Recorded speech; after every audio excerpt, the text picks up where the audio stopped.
নমস্কার বন্ধুরা, পম্পার কিচেনে আপনাদের সকলকে স্বাগত। আজ একটা বাপুজি কেকের রেসিপি আপনাদের সাথে শেয়ার করব। নানা ধরনের কেক নানা রকমভাবে আগে আমি আপনাদের সাথে শেয়ার করেছি, তবে ক্রিসমাস স্পেশাল এই ডিম ছাড়া বাপুজি কেকের রেসিপি একবার হলেও আমার মতো বানিয়ে দেখবেন। এটা এতটাই অপূর্ব খেতে হয় যে দোকান থেকে আর কিনে খাওয়ার ইচ্ছাই হবে না। শুধু তাই নয়, যেই খাবে সেই আপনাকে ভীষণ প্রশংসা করবে। তাহলে চলুন দেরি না করে ক্রিসমাস স্পেশাল এই বাপুজি কেকের রেসিপিটা দেখে নেওয়া যাক। আজকে বাপুজি কেকটা বানানোর জন্য প্রথমে দেখুন একটা ছোট আমি বাটি নিয়ে নিয়েছি। এর মধ্যে দিয়ে দেবো কিছুটা কাজু বাদাম, দিয়ে দেবো কিছুটা কিশমিশ, অল্প একটু মোরব্বা দিয়ে দিলাম। বাবুজি কেক যখন বানাবেন চেষ্টা করবেন মোরব্বা ব্যবহার করার, কারণ বাবুজি কেকে কিন্তু অবশ্যই মোরব্বা ব্যবহার করা হয়। কিছুটা দিয়ে দেবো চীনা বাদাম, আর দিয়ে দেবো 3 রকম কালারের টুটি ফুটি। এবার এখানে আমি হাফ চামচ ময়দা দিয়ে দেব। ময়দা দিয়ে এই সমস্ত ড্রাই ফ্রুটগুলোকে একটু নাড়াচাড়া করে মিক্সড করে নেব। এইভাবে মিক্সড করলে কি হবে, যখন কেকের ব্যাটারে এগুলো আমি ব্যবহার করব তখন কিন্তু উপরে বা নিচে এইভাবে কিন্তু চলে যাবে না। যে পোর্শনে থাকবে ব্যাটারে সেই পোর্শনে কিন্তু থাকবে। তাতে করে কি হবে, কেকটা দেখতে ভালো লাগবে, খেতেও খুব সুন্দর লাগবে। একটু ময়দা দিয়ে দেখুন আমি কোটিং করে দিলাম। এবার কেকটা বানানোর জন্য একটা ব্যাটার বানিয়ে নেব। তার জন্য একটা পাত্র নিয়ে নিলাম। এখানে দিয়ে দেবো টক দই। টক দই খুব বেশি দরকার নেই, এই চামচে 3 থেকে 4 চামচ দিলেই হবে। আমি 3 চামচের মতো টক দই দিয়ে দিলাম। যতটা টক দই নিয়েছি ঠিক ততটাই কিন্তু আমি এখানে সাদা তেল ব্যবহার করছি। এবার এখানে দিয়ে দেবো একই বাটি মাপ করে 1 বাটি চিনি। চিনিটাকে দেখুন খুব সুন্দর করে আমি ব্লেন্ড করে নিয়েছি, সেটাকে দিয়ে দিলাম। এবার সমস্ত উপকরণ খুব সুন্দর করে ব্লেন্ড করে নেব। এই ব্যাটারটাকে যত সুন্দর করে বানাবেন কেকটা কিন্তু ততটাই অপূর্ব হবে, ততটাই স্পঞ্জি হবে, আর দোকানের থেকেও পারফেক্ট হবে। তো এটাকে 5 থেকে 7 মিনিট কিংবা 10 মিনিট ধরে খুব সুন্দর করে ব্লেন্ড করতে হবে। আচ্ছা, এখানে বলে রাখি, এখানে আমি ব্লেন্ড করা চিনি ব্যবহার করলাম। আপনারা চাইলে কিন্তু এখানে চিনির পরিবর্তে মিষ্টিও ব্যবহার করতে পারেন, আর যদি ব্লেন্ড করা না হয় নর্মাল চিনিও ব্যবহার করতে পারেন। ব্লেন্ড করা চিনি ব্যবহার করলে কি হয়, এটা ব্লেন্ড করতে খুব সুবিধা হয়, একটু সময়টা কম লাগে। এবার এটাকে আমি 5 থেকে 7 মিনিট সময় দিয়ে খুব সুন্দর করে ব্লেন্ড করে নেব। দেখুন মিশ্রণটাকে খুব সুন্দর করে আমি ব্লেন্ড করে নিয়েছি, দেখে বুঝতেই পারছেন একদম কিন্তু মোলায়েম করে ব্লেন্ড করে নিয়েছি। এবার একটা ছাঁকনি এখানে নিয়ে নিলাম। এর মধ্যে যে বাটি মাপ করে সমস্ত উপকরণ ব্যবহার করেছি সেই বাটি মাপ করে 4 বাটি আমি ময়দা ব্যবহার করব। আর স্বাদটা যাতে খুব সুন্দর হয় তার জন্য এখানে আমি 2 চামচ মিল্ক পাউডার ব্যবহার করব।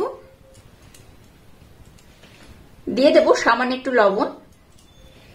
এই ছোট চামচে 3 ভাগের 1 ভাগ দিয়ে দেবো বেকিং পাউডার, আর একদম সামান্য পরিমাণে দিয়ে দেবো বেকিং সোডা বা খাওয়ার সোডা। এবার সমস্ত উপকরণ একসাথে খুব ভালোভাবে চেলে নেব। এবার দেখুন সমস্ত উপকরণ খুব সুন্দর করে আমি ব্লেন্ড করে নেব। এটা ব্লেন্ড করতে জল অথবা দুধের প্রয়োজন, তো এখানে আমি দুধ ব্যবহার করব। আগে প্রথমে একটু এইভাবে ব্লেন্ড করে নেব। যে বাটি মাপ করে সমস্ত উপকরণ নিয়েছি সেই বাটি মাপ করে দেখুন এখানে আমি দুধ নিয়েছি 1 বাটি। 1 বাটি দুধ দিয়ে দিলাম। আপনাদের হাতের কাছে লিকুইড দুধ না থাকলে লিকুইড দুধের পরিবর্তে জলও ব্যবহার করতে পারেন। যেহেতু এখানে মিল্ক পাউডার ব্যবহার করেছি তাই লিকুইড দুধ ব্যবহার না করলেও হবে, তবে চেষ্টা করবেন দুধ দিয়ে ব্যাটারটা বানানো, তাতে করে কি হবে কেকটা একদম পারফেক্ট হবে। দোকানের থেকেও এর টেস্ট কিন্তু দ্বিগুণ বেড়ে যাবে, অসম্ভব সুন্দর খেতে হয়। এখানে 1 বাটি দুধ দিয়ে দিয়েছি, আবার দেখুন হাফ বাটি নিয়েছি, একটু দিয়ে দিলাম। সম্পূর্ণ দুধটা কিন্তু আমার লাগবে না, 1 বাটি আর সামান্য একটু দুধ হলেই কিন্তু খুব ভালোভাবে ব্যাটারটা রেডি হয়ে যাবে। আচ্ছা, এখানে একটা কথা বলে রাখি, যখন বাবুজি কেক বানাবেন চেষ্টা করবেন শুধুমাত্র এখানে ময়দা ব্যবহার করার। আটা ময়দা দুটো নিয়ে একসাথে যদি আপনারা চান ব্যবহার করতে পারেন। আর এখানে যেহেতু আমি টক দই দিয়েছি আপনারা চাইলে ডিম দিয়েও বানাতে পারেন।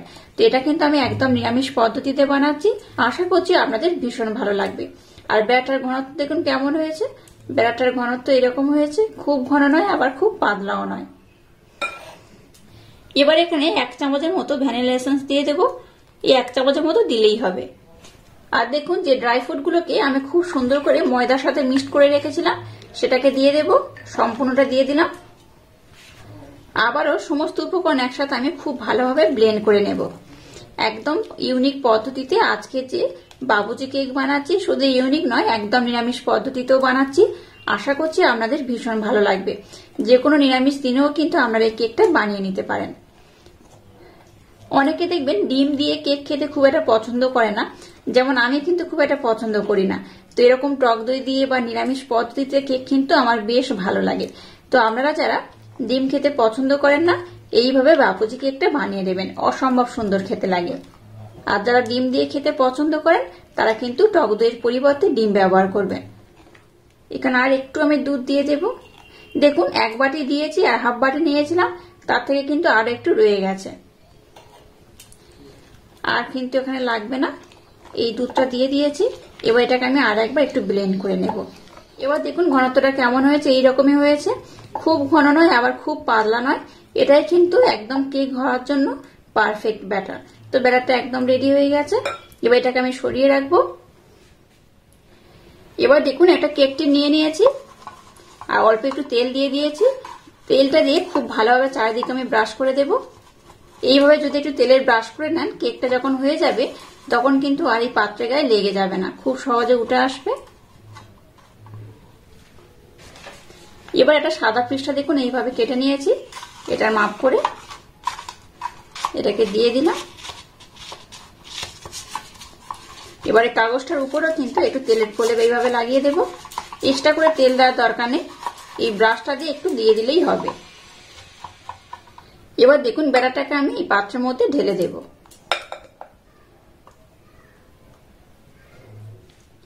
দেখুন ব্যাটারটাকে আমি খুব সুন্দর করে দিয়ে দিয়েছি। এবার একটু ট্যাপ করে নেব। এবার দেখুন গ্যাসটা জ্বেলে দিয়ে একটা কড়া বসিয়ে একটা স্ট্যান্ড এইভাবে দিয়ে দিয়েছি। এবার এই ব্যাটার সমেত পাত্রটাকে এর মধ্যে আমি বসিয়ে দেব। এবার এটাকে ঢাকা দিয়ে প্রথমে গ্যাসের ফ্লেমটাকে 5 মিনিটের জন্য হাই দেব, তারপর লো দিয়ে খুব সুন্দর করে এটাকে আমি বানিয়ে নেব। দেখুন কেকটা কত সুন্দর দেখতে হয়েছে আর কত সুন্দর কালার হয়েছে। দেখুন উপর থেকে দেখলেই বুঝতে পারবেন এটা খুব সুন্দর হয়ে গেছে। একটা তাও দেখুন কাঠি নিয়েছি, এটার মাধ্যমে আমি আপনাদের দেখিয়ে দেব। মিডিল পোর্শনে দিয়ে দিলাম। এই দেখুন কাঠিটার গায়ে কিচ্ছু লেগে নেই, তার মানে কিন্তু এটা খুব ভালোভাবে হয়ে গেছে, দেখে বুঝতেই পারছেন। উপরের পোর্শনটা দেখুন বেশ লাল হয়েছে। যদি মনে হয় আর একটু লাল করবেন তাহলে কি করবেন, 1 ঘন্টা ঢাকা দিয়ে এটাকে রেখে দেবেন। অবশ্যই গ্যাসের ফ্লেমটাকে বন্ধ করে দেবেন। গ্যাসটাকে বন্ধ করে দিয়ে 1 ঘন্টা ঢাকা দিয়ে রেখে দিলেই উপরটা দেখবেন খুব সুন্দর লাল হয়ে যাবে। আর তাতে করে কি হবে, 1 ঘন্টা পর দেখবেন কেকটা ভালোভাবে ঠান্ডাও হয়ে যাবে আর উপরের কালারটাও খুব সুন্দর হবে। তো এবার এটাকে আমি 1 ঘন্টার জন্য ঢাকা দিয়ে রেখে দেবো। এটাকে ঠান্ডা করার পর আমি আপনাদের দেখাচ্ছি কেকটা কত সুন্দর হয়েছে। কেকটাকে দেখুন আমি কিন্তু বেশ ভালোভাবে ঠান্ডা করে নিয়েছি। আর ঠান্ডা হতেই দেখুন ধার থেকে অটোমেটিক ছেড়ে গেছে, তাই ছুরি দিয়ে ডিমোল করার দরকার নেই। এবার একটা প্লেট নিয়ে নিলাম। এবার এটাকে আমি প্লেটের মধ্যে ডিমোল্ড করে নেব। এইভাবে ট্যাপ করবেন, দেখবেন অটোমেটিক কেকটা কিন্তু ছেড়ে উঠে আসবে। দেখুন পিছনের পোর্শনটা কত সুন্দর হয়েছে আর কত অপূর্ব হয়েছে। তো এটাকে আমি কাগজটাকে উঠিয়ে দেখাচ্ছি, দেখুন পিছনটা কত সুন্দর হয়েছে। আর ড্রাই ফ্রুট গুলো দিয়েছিলাম কাগজের সাথে লেগে গেছে। তো যাই হোক, এই দেখুন কত অপূর্ব দেখতে হয়েছে। দেখুন এটা দেখতে যেমন সুন্দর, খেতে কিন্তু তেমনই অপূর্ব, অসাধারণ। দেখুন ধারটা কত সুন্দর কালার হয়েছে, সব থেকে কিন্তু একই রকম কালার হয়েছে, একটু পুড়ে যায়নি। আর এই সামনের পোর্শনটা দেখুন কত সুন্দর হয়েছে। এবার এটাকে আমি কেটে আপনাদের দেখাবো এটা কত সুন্দর হয়েছে, এটা কতটা স্পঞ্জি, কতটা নরম তুলতুল হয়েছে আমি আপনাদের কেটে দেখাবো। এবার দেখুন এটা ছুরি নিয়েছি, ছুরির মাধ্যমে কেকটা কেটে আমি আপনাদের দেখাবো এটা কত সুন্দর হয়েছে। প্রথমে এই কেকটাকে আমি 3 টুকরো করে নেব। ভিতরে যেহেতু আমি ড্রাই ফ্রুট দিয়েছি তাই একটু সাবধানে কাটবেন। এবার এটাকে আবার আমি 3 টুকরো করে নেব। দেখুন কেকটাকে আমি খুব সুন্দর করে কেটে নিয়েছি আর দেখাচ্ছি। দেখুন এই দেখুন ভিতরে যেহেতু আমি ড্রাই ফ্রুট ভরে ভরে দিয়েছি, কত সুন্দর দেখতে হয়েছে আর কতটা স্পঞ্জি হয়েছে দেখে বুঝতেই পারছেন। একদম কিন্তু স্পঞ্জি হয়েছে। এটা যতটা নরম তুলতুলে, এটা খেতেও কিন্তু ততটা অপূর্ব, অসাধারণ। এইভাবে বাপুজি কেকটা আমার মতো একবার ট্রাই করবেন, আশা করছি আপনাদের ভীষণ ভালো লাগবে।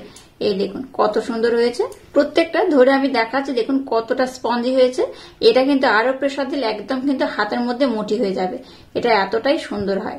আর আজকের এই বাপুজি কেকের রেসিপিটা যদি আপনাদের ভালো লাগে তাহলে চ্যানেলটাকে লাইক, শেয়ার, কমেন্ট এবং সাবস্ক্রাইব করবেন, আর পাশে থাকা বেল আইকনটা প্রেস করে দেবেন। তাহলে টাটা, আবার দেখা হচ্ছে নতুন কোনো রেসিপি নিয়ে।